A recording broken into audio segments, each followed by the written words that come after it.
सभी को नमस्कार साथियों, बटनेर आईएएस में आप सभी का हार्दिक स्वागत है। मैं गुरमीत सिंह और आज हम बात करने जा रहे हैं आईएएस प्रीलिम्स एग्ज़ाम 2020 के बारे में। अभी हाल ही में जो एग्ज़ाम हुआ है उसके प्रश्न पत्र में जो भी पॉलिटी से संबंधित प्रश्न थे 16-17 लगभग, तो उनके बारे में हम बात करने जा रहे हैं। मित्रों, सेट ए के आधार पर आज हम प्रश्नों को चर्चा में लाएंगे, यानी जो भी प्रश्नों का क्रम है वो सेट ए के आधार पर है। तो चलो हम ज़्यादा देरी न करते हुए शुरू करते हैं। आज का हमारा पहला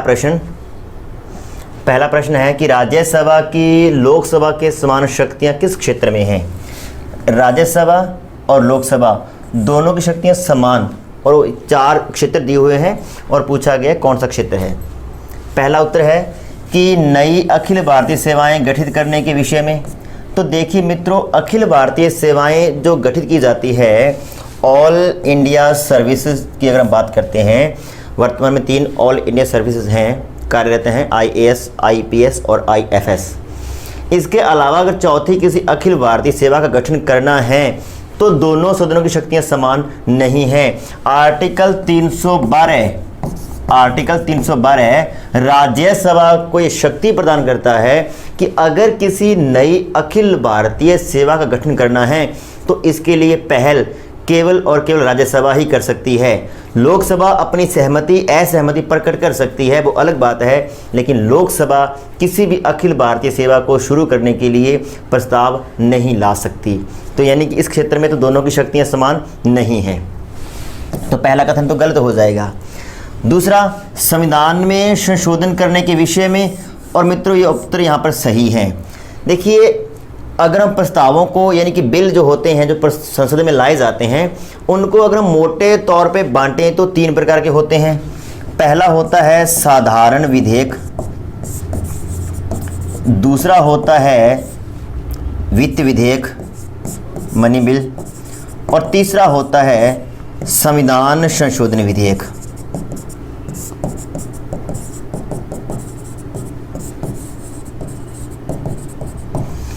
अब देखिए, साधारण विधेयक, हम पहले तीनों विधेयकों के बारे में चर्चा कर लेते हैं, क्योंकि हमें सिर्फ ये नहीं बताना कि उत्तर कौन सा है, हमें ये भी देखना है कि दूसरा उत्तर जो नहीं है वो क्यों नहीं है और जो है वो क्यों है। तो देखिए, 3 प्रकार के बिल होते हैं जो संसद में लाए जाते हैं। मोटे तौर पर हम इसको 3 भागों में बांट सकते हैं, हालांकि इसके आगे और भी विभाजन हो सकते हैं, क्योंकि वित्त विधेयक, धन विधेयक, फिर आगे 2 कॉन्सेप्ट अलग अलग हो जाते हैं। ये हम चर्चा कर चुके हैं ऑलरेडी। अब साधारण विधेयक जब संसद में लाया जाता है, लोकसभा में लाया जाए चाहे वो राज्यसभा में लाया जाए, तो दोनों सदनों को अलग अलग बहुमत से उसको पारित करना होता है। और अगर मान लेते हैं कभी ऐसा हो जाए कि राज्यसभा उस प्रस्ताव को पारित नहीं करती है या दूसरा सदन उसको प्रस्ताव को पारित नहीं करता है, तो ऐसा प्रावधान है हमारे संविधान में कि राष्ट्रपति संसद का जॉइंट सेशन बुला सकते हैं। ऐसा आर्टिकल 85 में लिखा गया है, संयुक्त अधिवेशन आहूत कर सकते हैं। बिल्कुल। अब अगर मान लेते हैं कि संयुक्त अधिवेशन आहूत कर लिया है, तो ऐसी स्थिति में क्या होगा, वहां पर प्रस्ताव को साधारण बहुमत से पारित करना होता है। साधारण बहुमत का मतलब है कि वहां पे जितनी भी सदस्य संख्या है उनके आधे से अधिक।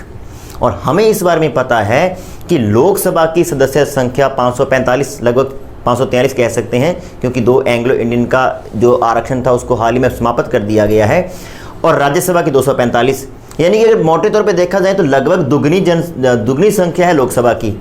और जब दोनों सदन इकट्ठे बैठते हैं और साधारण बहुमत की वहाँ पे बात होती है, तो ये मोटी सी बात है, हमें क्लियर हो रही है कि लोकसभा जो चाहेगी वही ही होगा। यानी कि साधारण विधेयक में अगर देखा जाए तो कहीं ना कहीं लोकसभा पावरफुल है, लेकिन संविधान संशोधन के संदर्भ में ऐसा नहीं होता। संविधान संशोधन विधेयक अगर लाया गया है तो लोकसभा ने पारित कर दिया और राज्यसभा उसको पारित नहीं करती है तो प्रस्ताव कैंसिल हो जाएगा, या अगर राज्यसभा ने प्रस्ताव को पारित कर दिया, लोकसभा उसको पारित नहीं करती है तो कैंसिल हो जाएगा। यानी इस संदर्भ में जॉइंट सेशन बुलाने का कोई अधिकार नहीं है, कोई ऐसा प्रावधान नहीं है। तो हम ये कह सकते हैं कि संविधान संशोधन के संदर्भ में लोकसभा और राज्यसभा की शक्तियां बिल्कुल बराबर है। अब बाकी भी देख लेते हैं। सरकार को हटाने के विषय में, तो देखिए, सरकार को हटाने की जो पावर रही है वो लोकसभा के पास ही होती है, क्योंकि जो कार्यपालिका है, जो मंत्रिपरिषद है, वो सामूहिक रूप से लोकसभा के प्रति उत्तरदायी होती है।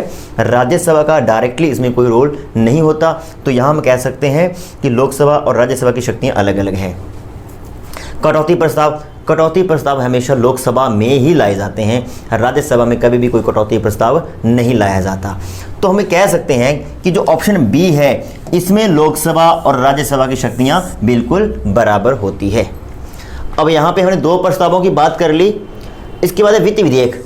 और देखिए वित्त विधेयक की अगर बात करते हैं तो इसमें भी लोकसभा अधिक पावरफुल होती है, क्योंकि राज्यसभा जो होती है वो धन विधेयक को कैंसिल नहीं कर सकती, सिर्फ विलंब कर सकती है, और वो भी अधिकतम 14 दिन का, उसके बाद वो पारित हो जाता है। तो इस विधेयक में भी अगर बात करें तो राज्यसभा क्या है, लोकसभा की अपेक्षा कमज़ोर है। तो संविधान संशोधन विधेयक ही एक ऐसा विधेयक है जहां पे दोनों की शक्तियां समान है। तो इसका उत्तर हो जाएगा मेरे मित्रों बी।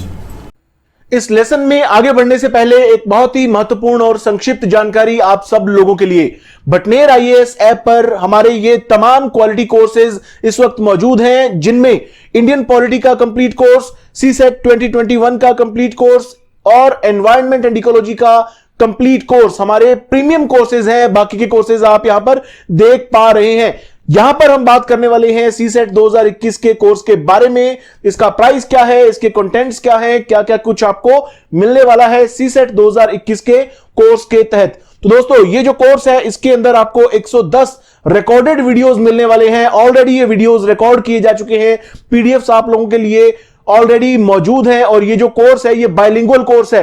स्क्रीन पर जो भी क्वेश्चंस डिस्प्ले हो रहे हैं वो हिंदी और इंग्लिश दोनों में डिस्प्ले हो रहे हैं, इसलिए किसी भी लैंग्वेज के एस्पिरेंट को दिक्कत नहीं आने वाली है। आगे दोस्तों इसके अंदर कंटेंट्स क्या क्या है, तो कंटेंट्स देख लीजिए। 120 घंटे से ज्यादा का कंटेंट यहां पर मौजूद है। सीसेट के पूरे सिलेबस को हमने कवर किया है। मैथ्स और रीजनिंग ये कवर की है अमन शर्मा सर ने, जो कि इस वक्त सेंट्रल एक्साइज इंस्पेक्टर के तौर पर पोस्टेड हैं। इनके अलावा कॉम्प्रिहेंशन को भी हमने हिंदी और इंग्लिश दोनों लैंग्वेजेस में अलग अलग कवर किया है। अमन शर्मा सर फिलहाल डाउट क्लियरेंस के लिए हमेशा अवेलेबल रहेंगे हमारे टेलीग्राम ग्रुप के अंदर। तो जो भी लोग सीसेट का कोर्स परचेज करेंगे उन लोगों को हमारे स्पेशल सीसेट टेलीग्राम ग्रुप में जोड़ा जाएगा, और अगर उनको कहीं पर कोई डाउट होता है तो उस डाउट का क्लियरेंस अमन शर्मा सर के द्वारा किया जाएगा। तो अपने आप में एक कंप्लीट पैकेज है, क्या कुछ आप लोगों को मिल रहा है और सीसेट कोर्स के अंदर वो भी आप देख लीजिए। यहां पर आपको अपने एग्जाम की तैयारी के लिए सीसेट के मॉक टेस्ट भी दिए जा रहे हैं। 5 सीसेट मॉक टेस्ट आप लोगों के लिए अवेलेबल रहेंगे। हिंदी में अलग से ये सीसेट मॉक टेस्ट रहेंगे और इंग्लिश में अलग से ये टेस्ट अवेलेबल रहेंगे। तो किसी भी माध्यम के स्टूडेंट को दिक्कत नहीं आने वाली है। क्या कुछ कवर कर रहे हैं, क्या कुछ टॉपिक्स हमने कवर किए हैं वो आप यहां पर देख सकते हैं। मैथ्स में ये तमाम टॉपिक हमने कवर किए हैं। आप वीडियो को पॉज कर तमाम टॉपिक्स को देख सकते हैं, स्क्रीनशॉट ले सकते हैं।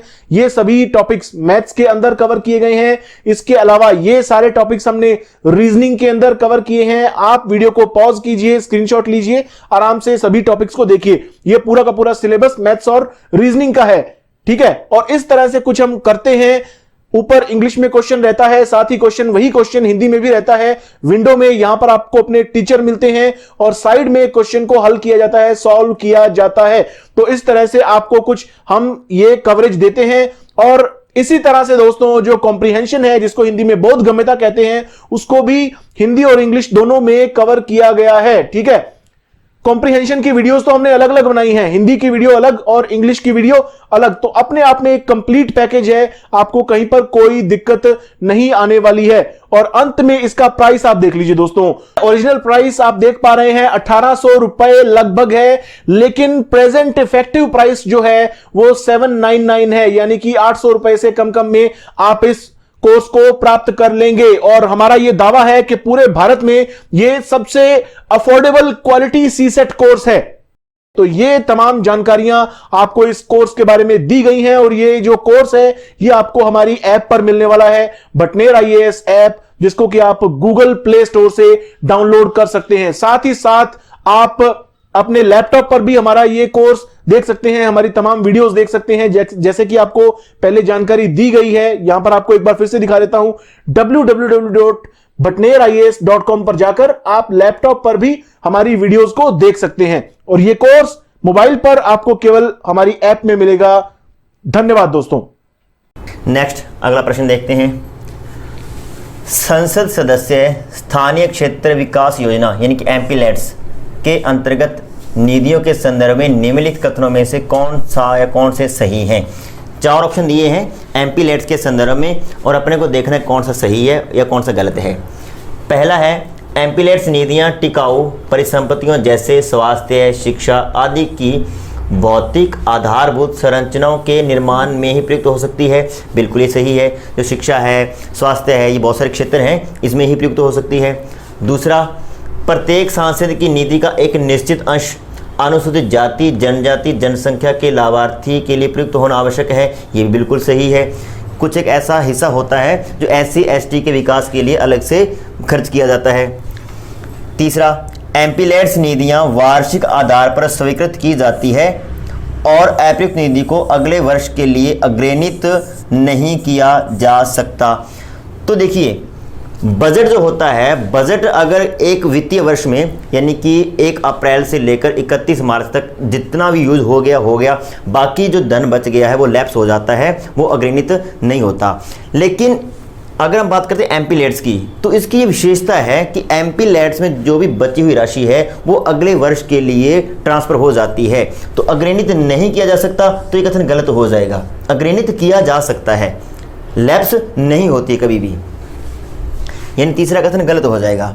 चौथा, कार्यान्वित हो रहे सभी कार्यों में से कम 10% कार्यों का जिला प्राधिकारी द्वारा प्रतिवर्ष निरीक्षण अनिवार्य है। बिल्कुल, ये भी कथन बिल्कुल सत्य है। हालांकि इसमें ये भी हो सकता है कि उस क्षेत्र का जो भी MP है उसको साथ लेकर जो भी जिलाधिकारी है तो वो उस संदर्भ में निरीक्षण करेगा, अनिवार्य जो भी है। तो ये कथन यहाँ पर सत्य है। तो 1, 2 और 4 सत्य हैं, यानी कि इसका ऑप्शन हो जाएगा D। तीसरा कथन गलत है क्योंकि इसमें लिखा हुआ है अग्रेणित नहीं किया जा सकता, जबकि इसका कॉन्सेप्ट है कि इसको अग्रेणित किया जा सकता होता है। निम्नलिखित मूल अधिकारों के किस संवर्ग में अस्पृश्यता के रूप में किए गए विवेदन के विरुद्ध संरक्षण समाविष्ट है। देखिए, वैसे अगर हम ये विरुद्ध शब्द पढ़ें तो हमारे दिमाग में कहीं ना कहीं आर्टिकल 23 और 24 आते हैं कि शोषण के विरुद्ध अधिकार, शोषण के विरुद्ध संरक्षण। लेकिन यहाँ पे लिखा गया है अस्पृश्यता के विरुद्ध, और अस्पृश्यता का अंत जो है वो किया गया है आर्टिकल 17 में, आर्टिकल 17। अब उसने कुछ संवर्ग दे रखे हैं। देखिए, शोषण के विरुद्ध अधिकार का उल्लेख है आर्टिकल 23 और 24 में। स्वतंत्रता का अधिकार है 19 से लेकर 22 तक। संवैधानिक उपचार का अधिकार है आर्टिकल 32 में, और समता का अधिकार है 14 से लेकर 18 तक। और आर्टिकल 17 कहाँ में आएगा? 14 से 18 के भीतर, यानी कि इसका सही उत्तर क्या हो जाएगा? समता या समानता का अधिकार। तो इसका उत्तर है डी। अगला प्रश्न देखिए, भारत में न्यायपालिका का कार्यपालिका से पृथक्करण किससे व्यादेशित है? यानी कि इनमें से कौन सा वो संविधान का हिस्सा है जिसमें जुडिशरी और एग्जीक्यूटिव को अलग अलग रखने का प्रावधान किया गया है? और मित्रों, ये किया गया है DPSP में, यानी कि directive principle of state policy. जब हम पढ़ते हैं आर्टिकल 50, आर्टिकल 36 से लेकर 51 तक राज्य के नीति निर्देशक तत्वों का उल्लेख है।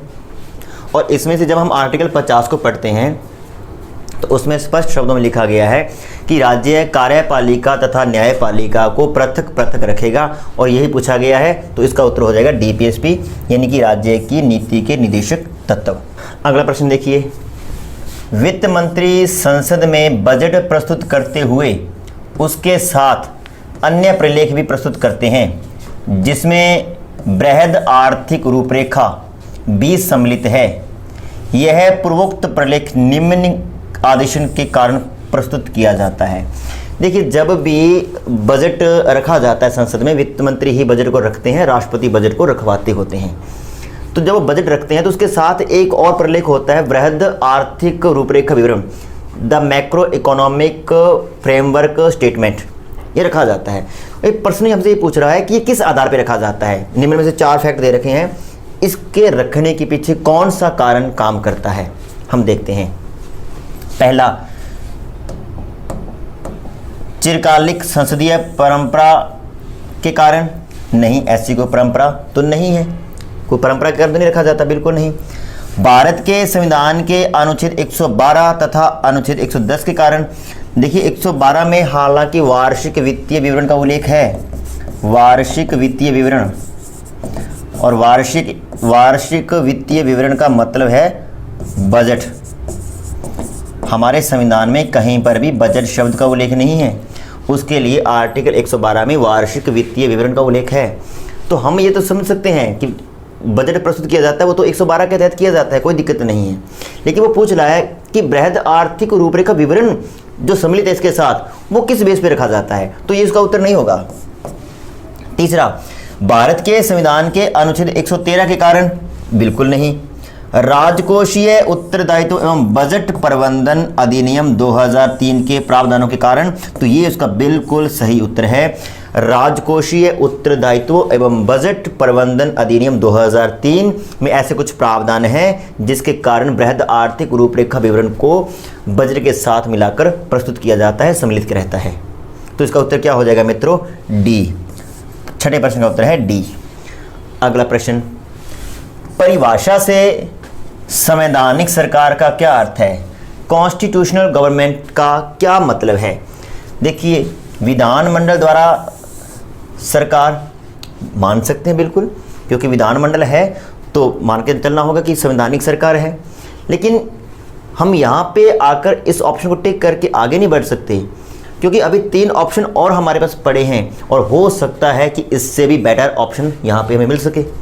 तो हमें पहले बाकी उत्तरों को देखना होगा। लोकप्रिय सरकार, ऐसा कुछ कॉन्सेप्ट नहीं है।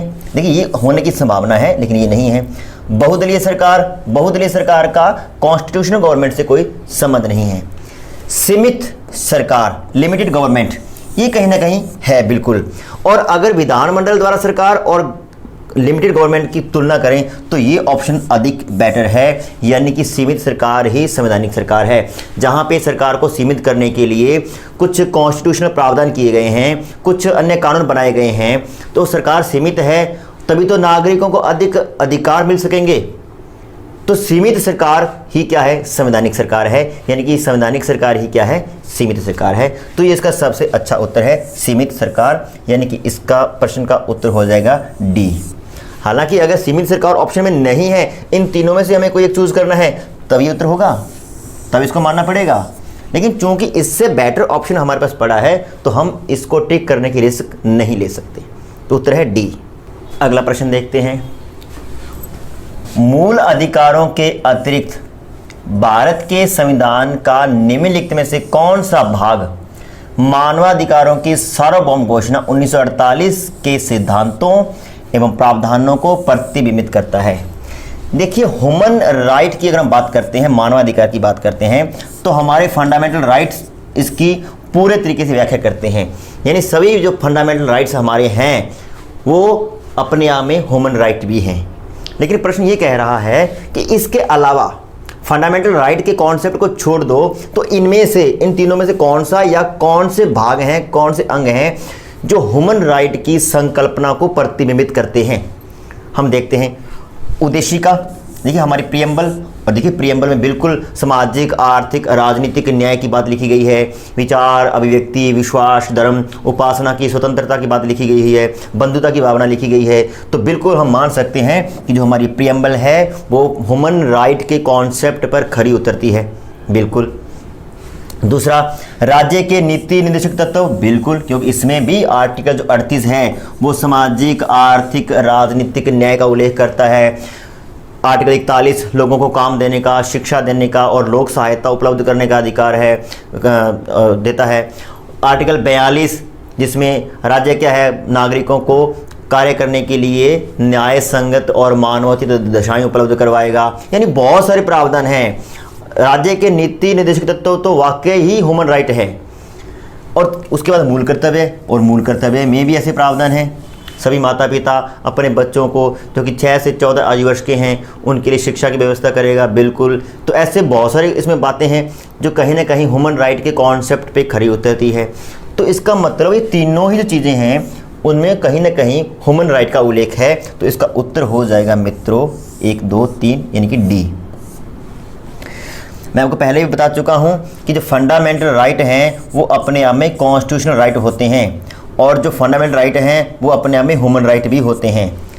लेकिन जो कॉन्स्टिट्यूशनल राइट हैं वो तो ह्यूमन राइट होते हैं, लेकिन सभी ह्यूमन राइट कॉन्स्टिट्यूशनल राइट हैं या फंडामेंटल राइट हैं ये आवश्यक नहीं है।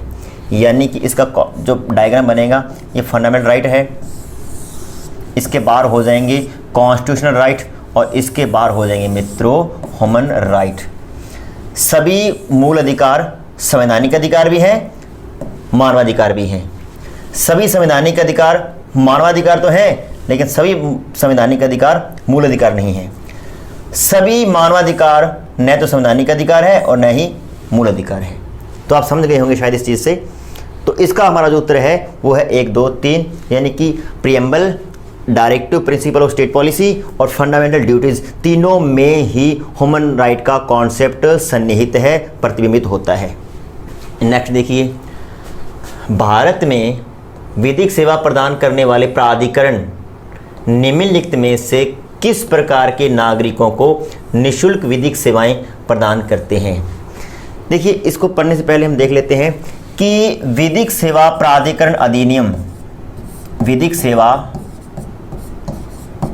प्राधिकरण अधिनियम 1987 में बनाया गया था और इस एक्ट को लागू किया गया था 9 नवंबर 1995। इसलिए 9 नवंबर को प्रतिवर्ष विधिक दिवस या विधिक सेवा दिवस के रूप में भी मनाया जाता है। और हमसे पूछा जा रहा है कि जो विधिक सेवा प्रदान करने के लिए जो संस्थाएं हैं, तो आपको बता दूं कि 5 दिसंबर 1995 को इस विधिक सेवा के उद्देश्य को पूरा करने के लिए नेशनल लेवल पे एक संस्था बनाई गई थी, नेशनल लीगल सर्विस अथॉरिटी यानी कि नलसा, राष्ट्रीय विधिक सेवा प्राधिकरण बनाया गया था। और हमसे यही पूछा जा रहा है कि भारत में विधिक सेवा प्रदान करने वाले प्राधिकरण निम्नलिखित में से किस प्रकार के नागरिकों को निःशुल्क विधिक सेवाएं प्रदान करते हैं। तो देखिए मित्रों, पहला प्रश्न है कि 1 लाख रुपए से कम वार्षिक आय वाले व्यक्ति को बिल्कुल इसको करेंगे। 2 लाख रुपए से कम वार्षिक आय वाले ट्रांसजेंडर को बिल्कुल इसको भी करेंगे। 3 लाख से कम वार्षिक आय वाले अन्य पिछड़े वर्ग के सदस्यों को ये जरूरी नहीं है या ये नहीं होता। सभी वरिष्ठ नागरिकों को ये भी नहीं। तो इसका ए और बी यानी कि 1 और 2 सही है, तो इसका ऑप्शन हो जाएगा मित्रों ए। 1 और 2 कथन सही है। अगला प्रश्न देखिए, संसदीय व्यवस्था वाली सरकार वह होती है। 4 फैक्ट दिए गए हैं, इसमें देख के बताना है कि इसमें से कौन सा फैक्ट संसदीय शासन प्रणाली की विशेषता पर खरा उतरता है। देखिए, संसद के सभी राजनीतिक दलों का सरकार में प्रतिनिधित्व होता है, तो जरूरी नहीं है। संसद के जितने भी राजनीतिक दल हैं उनका सरकार में रिप्रेजेंट होना आवश्यक थोड़ी ना है, और होता भी नहीं है। सरकार तो प्रॉपर किसी एक पार्टी की या गठबंधन होगा तो 2, 3, 4 पार्टियों की मिलकर सरकार बनेगी। सभी पार्टियों का रिप्रेजेंटेटिव होवे ऐसा तो आवश्यक नहीं है ना, ऐसा तो जरूरी नहीं है। तो ये कथन तो गलत हो जाएगा। दूसरा, सरकार संसद के प्रति उत्तरदायी होती है और उसके द्वारा हटाई जा सकती है। बिल्कुल, जो हमारी सरकार है, जो हमारी कार्यपालिका है, जो हमारी मंत्री परिषद है, वो संसद के प्रति यानी कि लोकसभा के प्रति उत्तरदायी होती है और लोकसभा चाहे तो अविश्वास प्रस्ताव को पारित करके सरकार को हटा सकती है। तो ये तो बिल्कुल सही कथन है। अगले भी देख लेते हैं, सरकार लोगों के द्वारा निर्वाचित होती है और उनके द्वारा हटाई जा सकती है। देखिए, सरकार लोगों के द्वारा निर्वाचित होती है, यहाँ तक ठीक है, हालांकि डायरेक्टली नहीं होती। लोग यानी कि हम लोकसभा के सदस्यों को चुनते हैं, यानी हम विधायिका को चुनते हैं और वो अपने में से कार्यपालिका का चयन करते हैं। लेकिन फिर भी हम कह सकते हैं कि इनडायरेक्टली सरकार लोगों के द्वारा निर्वाचित होती है। ठीक है, यहाँ तक मान लेते हैं। और उनके द्वारा हटाई जा सकती है, तो लोगों को हटाने की शक्ति कहाँ है? लोग सरकार को नहीं हटा सकते, तो ये फैक्ट तो बिल्कुल गलत है। चौथा, सरकार संसद के द्वारा चुनी जाती है। बिल्कुल सही, किंतु निर्धारित समयावधि के पूर्व होने के पूर्व हटाई नहीं जा सकती। देखिए, सरकार संसद के द्वारा चुनी जाती है, बिल्कुल सही कथन है, और चाहे तो संसद उसको हटा सकती है, हटाई नहीं जा सकती, गलत है। ऐसा बहुत बार देखने को मिला है, बहुत सारे एग्जाम्पल ऐसे पड़े हैं हमारे संवैधानिक इतिहास में, जब सरकार को उसका कार्यकाल पूरा होने से पहले हटाया गया है और ये काम संसद ने किया है। संसद मतलब यहाँ पे लोकसभा की बात हो रही है, तो लोकसभा ने किया है, तो ये फैक्ट गलत हो जाएगा। हटा सकती है संसद, सरकार को हटा सकती है। तो यहाँ पे मित्रों उत्तर क्या है? सही उत्तर है यहाँ पर बी इसका सही उत्तर है। बाकी तीनों क्या है? गलत हैं। और यही क्या है? संसदीय शासन की सबसे बड़ी विशेषता है। नेक्स्ट, भारत के संविधान का कौन सा भाग कल्याणकारी राज्य के आदर्श की घोषणा करता है? घोषणा करता है यानी कि वेलफेयर स्टेट की घोषणा करने वाला संविधान का कौन सा अंग है? अब देखते हैं। राज्य के नीति निर्देशक तत्व, बिल्कुल ये करते हैं, इसमें कोई दो राय नहीं है, क्योंकि नीति निर्देशक तत्व जो हैं उसमें सरकार को क्या करना है, राज्य को क्या करना है, उसके बारे में बताया गया है। जब हमारे संविधान का निर्माण हो रहा था तो कुछ अधिकार तो ऐसे थे जो नागरिकों को तत्काल दिए जाने बहुत ज़रूरी थे, उसको रखा भाग 3 में, उसको बताया फंडामेंटल राइट्स। लेकिन कुछ ऐसे अधिकार थे कि उस समय शायद दिए जाने संभव नहीं थे, सरकार इस हालात में नहीं थी, सरकार के पास उस समय इतने संसाधन नहीं थे कि वो सभी अधिकार नागरिकों को उपलब्ध करवाए जा सकें। लेकिन उन अधिकारों का जिक्र कर दिया गया कि भविष्य में जैसे जैसे भी सरकार के पास संसाधन बढ़ते जाएंगे, सरकार परिपक्व होती जाएगी, तो वे अधिकार एक एक करके सभी नागरिकों को उपलब्ध करवा दिए जाएं। तो उन्हीं को क्या कहा गया? Directive principle of state policy, यानी कि राज्य जब कोई नीति बनाएगा तो उसके लिए निर्देश दे दिए गए भाग 4 में। तो बिल्कुल ये तो कल्याणकारी राज्य का बिल्कुल आदर्श है। जब हम इसमें पढ़ते हैं आर्टिकल 38 सामाजिक, आर्थिक, राजनीतिक न्याय, तो बिल्कुल ये तो कल्याणकारी राज्य का प्रतीक है, इसमें कोई दो राय नहीं है। लेकिन बाकी तीनों को हम क्यों छोड़ें? हम उनके बारे में बात करते हैं ना। फंडामेंटल राइट्स में भी कल्याणकारी राज्य के आदर्श का अगर हम देखें तो प्रतीक है। ऐसे बहुत सारे मौलिक अधिकार हैं जब राज्य नागरिकों को कुछ ना कुछ उपलब्ध करवाता है। आर्टिकल 15 में जो ऐसे वर्ग हैं जो गरीब हैं, यानी कि SC ST हैं, तो उनके लिए आरक्षण का प्रावधान किया गया है, तो वो कल्याणकारी राज्य का कॉन्सेप्ट है। आर्टिकल 16 में अवसर की समानता की बात की गई है, और वहाँ पर भी 16(4) में कुछ ऐसे वर्ग हैं जिनका सरकारी नौकरियों में पर्याप्त प्रतिनिधित्व नहीं है, उनके कल्याण के लिए कुछ प्रयास किए गए हैं। आर्टिकल 23 में महिलाओं के साथ दुराचार न हो, ऐसा प्रयास किया गया है। आर्टिकल 24 में बच्चों को संरक्षण दिया गया है। तो ऐसे बहुत से आर्टिकल हैं जिनसे ऐसा प्रतीत होता है कि ये भाग भी कहीं ना कहीं वेलफेयर स्टेट की कॉन्सेप्ट पे खरा उतरता है। तो ये भी सही है। उसके बाद में प्रियम्बल, अब देखिए प्रियम्बल में भी सेम बात लिखी हुई है। 38 में जो लिखी हुई है सामाजिक, आर्थिक, राजनीतिक न्याय, तो हमारी जो प्रियम्बल है वो भी वेलफेयर स्टेट की बात कर रही है। और उसके बाद में 7वीं अनुसूची में विषयों का बंटवारा किया गया है, और उसके लिए 3 सूचियाँ बनाई गई है, यूनियन लिस्ट, स्टेट लिस्ट और कॉन्कॉर्ड लिस्ट। और कॉन्कॉर्ड लिस्ट में समवर्ती सूची में कुछ एक ऐसे विषय हैं, हालांकि गिनती में 2-3 ही हैं, जिनसे ऐसा प्रतीत हो रहा है कि वो कल्याणकारी राज्य की बात कर रहे हैं। तो इसमें भी कहीं ना कहीं कल्याणकारी राज्य का कॉन्सेप्ट छिपा हुआ है। अब देखिए हमारे पास तो चारों ही ऑप्शन हैं और चारों ही सही हैं, लेकिन वो पूछ रहा है कि कौन सा भाग कल्याणकारी राज्य के आदर्श की घोषणा करता है, बाकायदा घोषणा करता है, और घोषणा करता है DPSP। तो इसका सही उत्तर क्या होगा? DPSP। मैंने आपको बताया था मित्रों कि कई बार ऐसा होता है कि 4 ऑप्शन आते हैं और चारों ही सही होते हैं। हमें देखना होता है कि कौन सा ऑप्शन इन सब में बेटर है, या कौन सा ऑप्शन है जो प्रश्न की स्टेटमेंट पे खरा उतरता है। तो यहाँ पे अगर घोषणा शब्द नहीं आता फिर तो चारों ही उत्तर हो जाएंगे, लेकिन घोषणा डायरेक्टली जो करता है तो वो DPSP है, भाग 4 है, राज्य के नीति के निर्देशक तत्व हैं। तो इसका सही उत्तर हो जाएगा A। अगला प्रश्न देखिए 13वां। भारत का संविधान अपने मूल ढांचे को संघवाद, पंथ निरपेक्षता, मूल अधिकारों तथा लोकतंत्र के रूप में परिभाषित करता है। क्या ये कथन सत्य है? नहीं, ये कथन असत्य है, क्योंकि मूल ढांचा यानी कि बेसिक स्ट्रक्चर का उल्लेख हमारे संविधान में नहीं है। इस शब्द का जो सबसे पहले प्रयोग किया गया था वो किया गया था केशवानंद भारती वर्सेस केरल राज्यवाद 1973 में। माननीय सुप्रीम कोर्ट की 13 जजों की एक संवैधानिक पीठ थी, इसके द्वारा ये निर्णय दिया गया था कि जो हमारी व्यवस्थापिका है, जो हमारी संसद है, वो मौलिक अधिकारों में संशोधन करने की शक्ति रखती है। वो संविधान की किसी भी हिस्से में, संविधान के किसी भी भाग में संशोधन करने की शक्ति रखती है। परंतु जब संसद संशोधन कर रही है तो उसे इस चीज़ का ख्याल रखना होगा कि कहीं वो संविधान के मूलभूत ढांचे से छेड़छाड़ न कर दे। हमारे बेसिक स्ट्रक्चर पर किसी भी प्रकार का प्रहार नहीं होना चाहिए। और उसमें बाकायदा बताया गया कि हमारा जो फेडरल सिस्टम है, जो हमारा संघात्मक शासन है, संघवाद है, पंथ निरपेक्षता है, फंडामेंटल राइट है, हमारी डेमोक्रेसी है, ये सब इस मूल ढांचे के लक्षण हैं। तो इनको किसी भी तरीके से चोटिल नहीं किया जा सकता। तो ये सारी बातें कही गई थी इस केस में।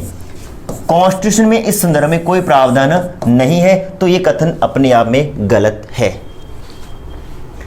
अगर इतना होता कि मूल ढांचे को संघवाद, पंथ निरपेक्षता, मूल अधिकारों तथा लोकतंत्र के रूप में परिभाषित करता है तो सही होता। अगर यहाँ सिर्फ संविधान शब्द काट दें तो संविधान आ गया तो ये कथन गलत हो जाएगा, क्योंकि संविधान में बेसिक स्ट्रक्चर जैसा कोई शब्द उल्लेखित नहीं है। नेक्स्ट, भारत का संविधान नागरिकों की स्वतंत्रता तथा उन आदर्शों जिन पर संविधान आधारित है की सुरक्षा हेतु न्यायिक पुनरावलोकन की व्यवस्था करता है। बिल्कुल, हमारा संविधान आर्टिकल 13 के तहत और 13 के सब क्लॉज 2 में जुडिशियल रिव्यू की बात करता है। हालांकि जुडिशियल रिव्यू जो शब्द है, न्यायिक पुनरावलोकन जो शब्द है, ये संविधान में कहीं उल्लेखित नहीं है, कहीं लिखा हुआ नहीं है। लेकिन आर्टिकल 13(2) में जो बात लिखी हुई है उसका मतलब है जुडिशियल रिव्यू। जुडिशियल रिव्यू होता है कि जब संसद कोई ऐसा कानून बनाती है जो कि संविधान के खिलाफ है, संविधान के विरुद्ध है, तो न्यायपालिका उस कानून को रद्द कर देती है। और आर्टिकल 13(2) में ये बात लिखी हुई है कि अगर कोई विधेयक, कोई कानून, कोई लॉज संविधान का उल्लंघन करता है तो हमारी न्यायपालिका उसको रद्द कर सकती है। यानी न्यायिक पुनरावलोकन और आर्टिकल 13(2) का कॉन्सेप्ट बिल्कुल एक जैसा है। यानी कि आर्टिकल 13(2) न्यायिक पुनरावलोकन का आधार है। तो ये कथन सही है। नागरिकों की स्वतंत्रताओं के खिलाफ अगर संसद कोई कानून बनाती है तो हमारी न्यायपालिका अपनी जुडिशियल रिव्यू पावर का इस्तेमाल करते हुए उस कानून को रद्द कर सकती है। तो ये कथन बिल्कुल सही है। पहला गलत है, दूसरा सही है, तो इसका उत्तर हो जाएगा मित्रों बी। केवल 2 कथन सही है। नेक्स्ट, गांधीवाद और मार्क्सवाद के बीच एक समान सहमति पाई जाती है, यह निम्नलिखित में से कौन सी है? यानी गांधीज़म और मार्क्सिज्म में इनमें से एक बात कॉमन है, और वो बात कौन सी है देखते हैं। एक अंतिम लक्ष्य के रूप में राज्य विहीन समाज, ये बात गांधी जी करते हैं और यही बात मार्क्स भी करता है। इन दोनों ही कहते हैं कि राज्य नहीं होना चाहिए। जब हमारा देश आज़ाद हो गया था उस समय गांधी जी ने कहा था कि कांग्रेस की कोई ज़रूरत नहीं है, अब कांग्रेस को समाप्त कर दो, क्योंकि जिस उद्देश्य को लेकर कांग्रेस का गठन किया गया था वो उद्देश्य पूरा हो चुका है, तो कांग्रेस को समाप्त कर दो। तो इसी तरीके से वो राज्य के भी खिलाफ थे, यानी राज्य नहीं होना चाहिए, सरकारें नहीं होनी चाहिए, नागरिक स्वयं अपना काम करें और अपनी छोटी मोटी जो भी मूलभूत आवश्यकताएं हैं उसको पूर्ण करें। हाँ, ग्राम स्वराज्य या यूँ कहें कि ग्राम पंचायतों के पक्ष में गांधी जी थे बिल्कुल, लेकिन राज्य के पक्ष में बिल्कुल भी नहीं थे। और मार्क्स तो बिल्कुल भी नहीं था। मार्क्स तो राज्य को शोषण का यंत्र कहता है। वो तो कहता है राज्य होना ही नहीं चाहिए, क्योंकि राज्य केवल और केवल पूंजीपतियों का प्रोटेक्शन करता है, तो राज्य तो नहीं होना चाहिए। तो दोनों ही इस बात पर सहमत हैं, लेकिन दोनों में थोड़ा सा अंतर है। अंतर क्या है कि गांधी जी जब बात करते हैं राज्य विहीन समाज यानी कि अराजकतावाद की, यहाँ पे अराजकतावाद का मतलब किसी प्रकार की गुंडागिर्दी या बदमाशीगिरी नहीं है। अराजकतावाद का मतलब है कि जब कोई ऐसी सत्ता नहीं हो जो उस देश में, उस एरिया में शासन चला सके, उसको हम बोलते हैं अराजकतावाद। और मार्क्स भी कहीं ना कहीं अराजकतावादी है, क्योंकि वो भी तो राज्य विहीन समाज की बात करता है। लेकिन दोनों में एक अंतर है, क्या कि गांधी जी जब अराजकतावाद लाने की बात करते हैं तो कहते हैं कि अराजकतावाद लाया जाए तो शांतिपूर्ण तरीके से, किसी भी तरीके का हिंसा वहाँ पे नहीं होनी चाहिए, अहिंसात्मक तरीके से हमें अराजकतावाद लाना है। गांधी जी के साथ कुछ और भी थिंकर्स का नाम हम यहाँ पे लिख सकते हैं, रस्किन है, थोरो है, टॉलस्टॉय है, ये सारे के सारे शांति प्रिय क्या हैं, अराजकतावादी हैं। लेकिन दूसरी तरफ मार्क्स जो है मार्क्स कहता है कि राज्य को समाप्त तो करना है, लेकिन इसके लिए वर्ग संघर्ष करना होगा और इसके लिए पूंजीपतियों को उखाड़ फेंकना होगा। यानी कि हिंसात्मक तरीके से मार्क्स अराजकता बदलाने की बात करता है। तो यहाँ पर दोनों अलग अलग हैं, लेकिन राज्य विहीन समाज का कॉन्सेप्ट दोनों का एक जैसा है। तो ये कथन तो सही है। हमें हमारा एक उत्तर चाहिए था, वो हमें मिल गया है, लेकिन हम बाकी के ऑप्शन देखते हैं कि बाकी के ऑप्शन गलत क्यों हैं। अब देखिए, वर्ग संघर्ष, मार्क्स वर्ग संघर्ष का पूरे तरीके से पुरजोर समर्थन करता है, लेकिन गांधी जी वर्ग संघर्ष के समर्थन में नहीं है। गांधी जी चाहते हैं कि मिलजुल के आगे बढ़ा जाए, और वर्ग संघर्ष होगा तो हिंसा होगी, और गांधी जी हिंसा के बिल्कुल भी पक्ष में नहीं है। निजी संपत्ति की समाप्ति, मार्क्स निजी संपत्ति को समाप्त करना चाहता है। हम देखिए, मार्क्स सिर्फ और सिर्फ निजी संपत्ति को समाप्त करना चाहता है। मार्क्स ने कहीं पर भी व्यक्तिगत संपत्ति को समाप्त करने की बात नहीं की है। यानी कि निजी संपत्ति और व्यक्तिगत संपत्ति का कॉन्सेप्ट अलग अलग है। अब दूसरी तरफ गांधी जी निजी संपत्ति की समाप्ति की बात नहीं करते हैं, लेकिन हाँ, निजी संपत्ति को कम करने की बात जरूर करते हैं। और वो निजी संपत्ति की बजाय एक सिद्धांत यहाँ पे देते हैं जिसको बोलते हैं ट्रस्टीशिप का सिद्धांत। यानी कि अगर किसी व्यक्ति के पास निजी संपत्ति है तो वो उसकी संपत्ति नहीं है, वो संपत्ति समाज की है, वो व्यक्ति केवल उसका ट्रस्टी है, वो उसकी सिर्फ देखभाल करने वाला है। तो उस निजी संपत्ति के मामले में भी दोनों का कॉन्सेप्ट अलग अलग है। आर्थिक नियतिवाद, मार्क्स कहता है कि सबसे बड़ा है रुपया, यानी आधार क्या है? आर्थिक, अर्थव्यवस्था आधार है। उसके बाद में जो भी सामाजिक संरचना है, जो भी राजनीतिक संरचना है, जो भी धार्मिक संरचना है, सांस्कृतिक, यानी उसका ऊपर जो भी स्ट्रक्चर है, बिल्डिंग है, वो उस अर्थव्यवस्था के ऊपर टिकी होती है। यानी सबसे बड़ा रुपया, मार्क्स ये कहता है। लेकिन गांधी जी इसके पक्ष में नहीं है। गांधी जी आर्थिक नियतिवाद की बात बिल्कुल भी नहीं करते। तो इन तीनों में दोनों सहमत नहीं है। तो इसका उत्तर क्या हो जाएगा? एक अंतिम लक्ष्य के रूप में राज्य विहीन समाज। अगला देखिए, भारत के संदर्भ में नौकरशाही का निम्नलिखित में से कौन सा उपयुक्त चरित्र चित्रण है? ब्यूरोक्रेसी का क्या रोल है, हमसे ये पूछा जा रहा है और 4 ऑप्शन दिए हैं। संसदीय लोकतंत्र की व्याप्ति को विस्तार देने वाला अभिकरण, थोड़ा बहुत मान सकते हैं, संसदीय लोकतंत्र की व्याप्ति को विस्तार देने वाला अभिकरण है, मान लेते हैं, पर अभी हमारे पास 3 ऑप्शन पड़े हैं। संघीय ढांचे को सुदृढ़ करने वाला अभिकरण, ये बिल्कुल नहीं है, क्योंकि नौकरशाही का जो कॉन्सेप्ट है वो कहीं ना कहीं एकात्मक शासन का उदाहरण है। जैसे कि IAS वगैरह जो अब अधिकारी हैं वो काम तो राज्यों में करते हैं, लेकिन ऑर्डर जो लेते हैं, कंट्रोल जो होता है वो किसका होता है? सेंट्रल गवर्नमेंट का। तो कहीं ना कहीं ये जो कॉन्सेप्ट है ये एकात्मक शासन का उदाहरण है। और वास्तव में भारत में अखिल भारतीय सेवाओं का होना अपने आप में एकात्मक शासन की ओर इंगित करता है। तो ये कॉन्सेप्ट तो बिल्कुल नहीं है, संघीय ढांचे को तो मजबूत बिल्कुल नहीं करेगा। तीसरा, राजनीतिक स्थायित्व और आर्थिक वृद्धि को सुलभ बनाने वाला अभिकरण, थोड़ा बहुत यहाँ पर भी मान सकते हैं कि क्योंकि ब्यूरोक्रेसी है वो राजनीतिक स्थायित्व प्रदान करता है, क्योंकि वो स्थायी कार्यपालिका माने जाते हैं, और आर्थिक वृद्धि को भी सुलभ बनाने वाला है, ये भी मान सकते हैं, कहीं ना कहीं हो सकता है। लोक नीति को कार्यान्वित करने वाला अभिकरण, और ये सबसे बेटर ऑप्शन है। बिल्कुल, कानून बनाया जाता है संसद द्वारा, लेकिन उसको लागू जो करता है वो कार्यपालिका, और कार्यपालिका भी 2 प्रकार की होती है, एक स्थायी कार्यपालिका और एक होती है अस्थायी कार्यपालिका। स्थायी कार्यपालिका में होती है ब्यूरोक्रेसी और अस्थायी कार्यपालिका में होती है मंत्रिपरिषद। तो स्थायी कार्यपालिका ही वास्तव में कानूनों को लागू करती है। तो इसका उत्तर क्या हो जाएगा मित्रों? डी, यानी कि लोक नीति को कार्यान्वित करने वाला अभिकरण। अगला प्रश्न है, भारत के संविधान की उद्देशिका, हमारी प्रियम्बल, देखिए क्या है? संविधान का भाग है किंतु कोई विधिक प्रभाव नहीं रखती। संविधान का भाग नहीं है और कोई विधिक प्रभाव नहीं रखती। संविधान का भाग है और वैसा विधिक प्रभाव रखती है जैसा कि उसका कोई अन्य भाग। संविधान का भाग है किंतु उसके अन्य भागों से स्वतंत्र होकर उसका कोई विधिक प्रभाव नहीं है। देखिए, ये काफ़ी अच्छा प्रश्न है। हम बात करते हैं 1960 के बेरूवाड़ीवाद की। इस बाद में हमारे जो सुप्रीम कोर्ट है उन्होंने निर्णय दिया था कि प्रस्तावना संविधान का अंग नहीं है, प्रस्तावना संविधान का भाग नहीं है।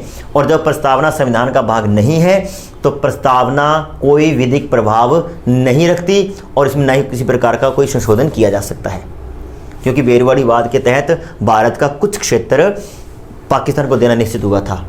तो उस समय हमारी संसद, उस समय हमारे राष्ट्रपति ने माननीय सुप्रीम कोर्ट से पूछा कि क्या हम ऐसा कर सकते हैं क्या।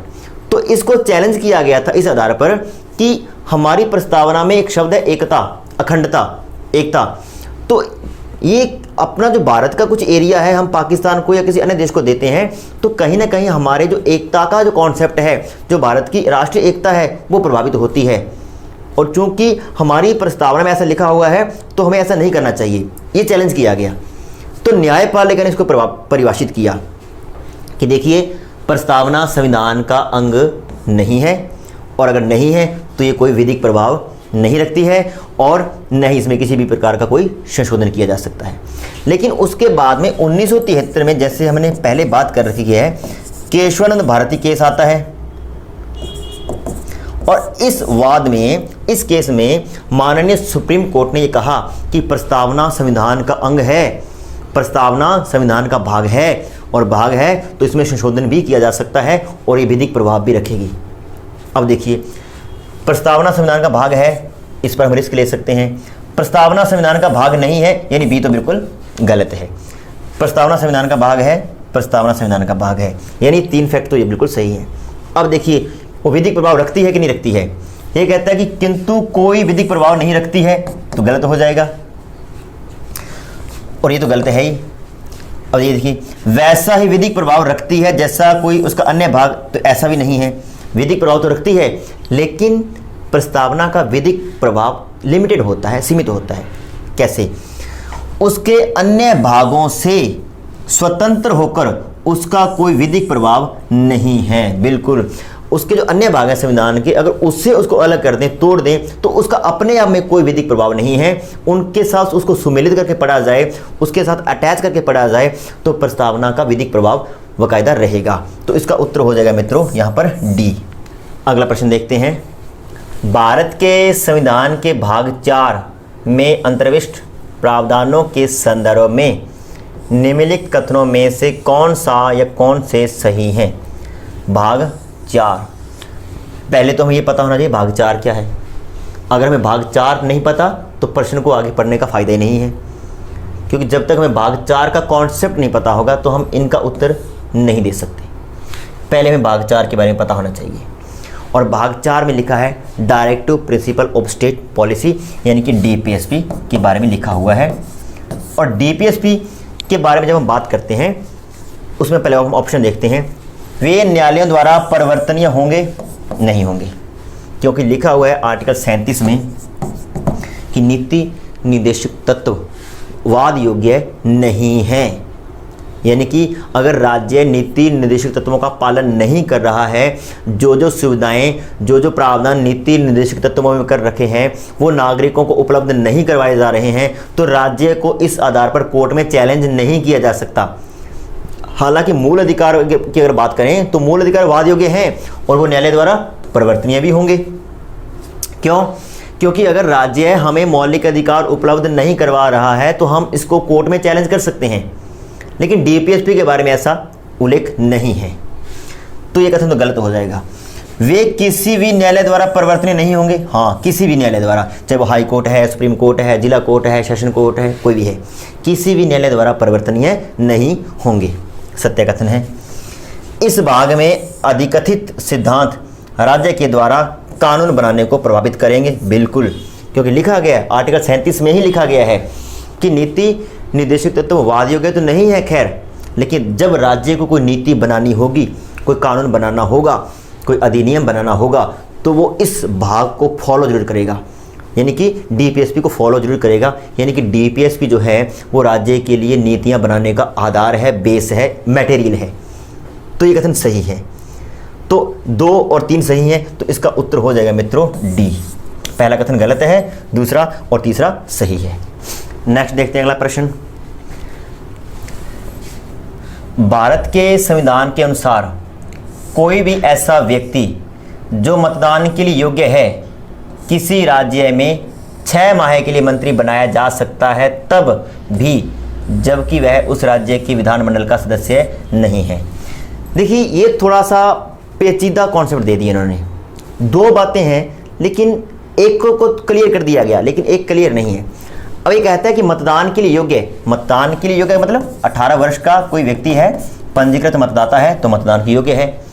तो क्या उस 18 वर्ष के व्यक्ति को किसी राज्य में मंत्री बनाया जा सकता है? बिल्कुल नहीं बनाया जा सकता, क्योंकि मंत्री बनने के लिए न्यूनतम जो योग्यता है वो कम से कम 25 वर्ष की आयु होनी चाहिए। तो इसका मतलब तो नहीं बनाया जा सकता। लेकिन इसने ऐसा तो कुछ बता नहीं रखा कि मतदान के लिए योग्य है तो उसकी आयु कितनी है, हो सकता है वो 25 वर्ष का हो। चलो ठीक है, हम मान लेते हैं वो 25 का है, लेकिन इसके अलावा कुछ और भी तो योग्यताएं होती है मंत्री में, कि वो दिवालिया ना हो, पागल ना हो, विकृत का ना हो, लाभ के पद पर ना हो, ऐसा तो उसको भी इसमें क्लियर नहीं किया गया है। तो इस फैक्ट की अगर हम बात करें तो यहाँ पे थोड़ा उलझन है। ये हम यूपीएससी पे ही छोड़ेंगे कि सही क्या है गलत क्या है। हाँ, कुछ सीमा तक हम इसको एक बार के लिए सही मान सकते हैं, एक बार के लिए। मैं इसको फाइनली यस नहीं कर रहा, क्योंकि यूपीएससी हो सकता है कि इसको किस एंगल से देखेगी और इसका क्या क्लैरिफिकेशन करेगी, वो बात की बात है। अगर उन्होंने ये मान लिया कि मतदान के लिए योग्य व्यक्ति का मतलब है कि वो 25 वर्ष का है और उसमें वो सारे गुण हैं जो किसी मंत्री में होने चाहिए और उसको मंत्री बनाया जा सकता है और 6 महीने के लिए बनाया जा सकता है, ये बिल्कुल सही है, ये बिल्कुल सही है, इसमें तो कोई दो राय नहीं है। उस राज्य की विधानमंडल का सदस्य नहीं है तो 6 माह तक मंत्री तो बनाया जा सकता है। लेकिन इस सेंटेंस में थोड़ी दिक्कत है कि वो मतदान के लिए योग्य है। हम क्या मान के चलें कि उसकी उम्र क्या है, हम क्या मान के चलें कि उसमें क्या क्या अयोग्यताएं हैं, तो इसको अभी हम फुली क्लियर नहीं करेंगे। हाँ, एक बार के लिए हमने इसको यस मान लिया है कि ये कथन सत्य है। दूसरा, लोक प्रतिनिधित्व अधिनियम 1951 यानी कि आरपीए एक्ट 1951 के अनुसार कोई भी ऐसा व्यक्ति जो दांडिक अपराध के अंतर्गत दोषी पाया गया है और जिसे 5 वर्ष के लिए कारावास का दंड दिया गया है, चुनाव लड़ने के लिए स्थायी तौर पर निरर्हत हो जाता है, भले ही वह कारावास से मुक्त हो चुका हो। ये कथन गलत है। क्यों है? ये कह रहा है कि अगर किसी भी व्यक्ति को दांडिक यानी कि क्रिमिनल केस में अंदर कर दिया गया है, वो 5 साल तक जेल में रहा है और उसके बाद उसको छोड़ दिया गया है, तो क्या वो कभी भी चुनाव नहीं लड़ सकता? लड़ सकता है, लेकिन स्थायी तौर पर उसको अयोग्य करार नहीं करेंगे। हाँ, कुछ समय है, अगर किसी व्यक्ति को 2 वर्ष से अधिक सजा मिलती है तो उसके लिए प्रावधान किया गया है कि अगले 6 वर्ष तक वो चुनाव नहीं लड़ सकेगा। अगर 2 वर्ष की सजा है तो 2 वर्ष तो छूटेगा और प्लस 6 वर्ष अगले, यानी वो टोटल 8 वर्ष के लिए चुनाव नहीं लड़ सकेगा।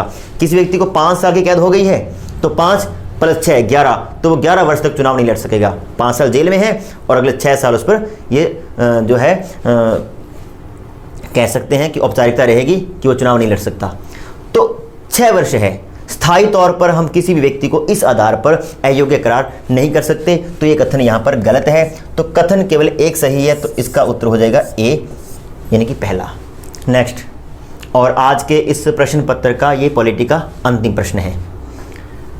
कुछ कथन दे रखे हैं हमें और हमें देखना है कौन सा सही है कौन सा गलत है। भारत का राष्ट्रपति ऐसे स्थान पर जिसे वह ठीक समझे संसद का सत्र आहूत कर सकता है? बिल्कुल कर सकता है। आर्टिकल 85 राष्ट्रपति को संसद के अधिवेशन बुलाने की शक्ति प्रदान करता है और ऐसी जगह जहां पर भी राष्ट्रपति उचित समझे, नॉर्मली संसद भवन में ही अधिवेशन बुलाए जाएंगे। और मान लीजिए कि कुछ ये हमला होने का कुछ डर है या भूकंप आ गया है या कुछ भी हो गया है, तो ऐसी स्थिति में किसी मैदान में भी संसद का अधिवेशन बुलाया जा सकता है या किसी अन्यत्र जगह पर बुलाया जा सकता है, ऐसी जगह जिसको राष्ट्रपति उचित समझे। हालांकि इसके लिए राष्ट्रपति मंत्रिपरिषद से परामर्श करेगा, ऑब्वियसली करेगा वो तो, लेकिन चूंकि राष्ट्रपति के नाम से काम होते हैं तो हम कहेंगे कि राष्ट्रपति ऐसे स्थान पर अधिवेशन बुला सकता है जिसको वो ठीक समझे। कभी भी बुला सकता है, किसी भी जगह बुला सकता है। सही कथन है बिल्कुल। नेक्स्ट, भारत का संविधान 1 वर्ष में संसद के 3 सत्रों का प्रावधान करता है, किंतु सभी 3 सत्रों का चलाया जाना अनिवार्य नहीं है। गलत। संविधान में कहीं पर भी नहीं लिखा कि संसद के 3 सत्र होंगे। हाँ, एक परंपरा के तौर पर देखें तो हम संसद के 3 सत्र चला रहे हैं। पहला बजट सत्र होता है, दूसरा मानसून और तीसरा शीत सत्र हम चला रहे हैं। लेकिन संविधान में 3 सत्र हो ऐसा नहीं लिखा गया। संविधान में लिखा गया है कि संसद के एक वर्ष में कम से कम 2 सत्र होने अनिवार्य हैं। उसके बाद बड़े आप 4 कराओ, 5 कराओ, 10 कराओ, कितने भी करवाओ, वो मर्जी है संसद की, लेकिन कम से कम 2 सत्र होने अनिवार्य हैं एक वर्ष में। और उन 2 सत्रों में अधिक से अधिक 6 माह का गैप हो सकता है। मान लेते हैं कि एक सत्र जनवरी में हुआ है तो दूसरा जुलाई में होना ही पड़ेगा, इससे ज़्यादा इसको डिले हम नहीं कर सकते। तो ये कथन भी क्या है यहाँ पर गलत है। तीसरा, एक वर्ष में दिनों की कोई न्यूनतम संख्या निर्धारित नहीं है जब संसद का चलना आवश्यक हो। बिल्कुल कोई ऐसे फिक्स नहीं है कि कोई सत्र है 100 दिन चलेगा या 500 दिन चलेगा या कितना चलेगा, ना कोई उल्लेख नहीं है। हाँ, एक समिति ने ऐसा कुछ रिकमेंडेशन दिया था कि कम से कम 120 दिन इसको चलाया जाए, लेकिन अभी इस संदर्भ में कोई प्रावधान नहीं है। कम से कम कितने दिनों तक चलाया जाएगा कोई प्रावधान नहीं है। 10 दिन चलाए, 20 दिन चलाए, 100 दिन चलाए, कोई उल्लेख नहीं है ऐसा। तो ये कथन यहाँ पर सत्य है। हालांकि यहाँ पे गणपूर्ति की बात जरूर है, हम थोड़ी बात कर लें। कोरम जरूर होता है संसद में, और कोरम होता है हमेशा 10%, यानी कि 1/10वां हिस्सा। लोकसभा की कुल सदस्य संख्या जितनी है, जितनी मतलब कितनी है 545, और इसका 10 बटा करेंगे तो कितना हो जाएगा 55। यानी लोकसभा की कार्यवाही को शुरू करना है तो सदस्य संख्या है कम से कम 55 और राज्यसभा में कम से कम 25, लेकिन दिनों की संख्या का कोई उल्लेख यहाँ पर नहीं है। तो ये कथन सही है, और 1 और 3 सही है, तो इसका उत्तर हो जाएगा मित्रों सी। इसके साथ ही हमारा 2020 का जो प्रश्न पत्र था वो कंप्लीट होता है। आई होप कि मेरे द्वारा दी गई जानकारी आपको अच्छी लगी होगी। धन्यवाद।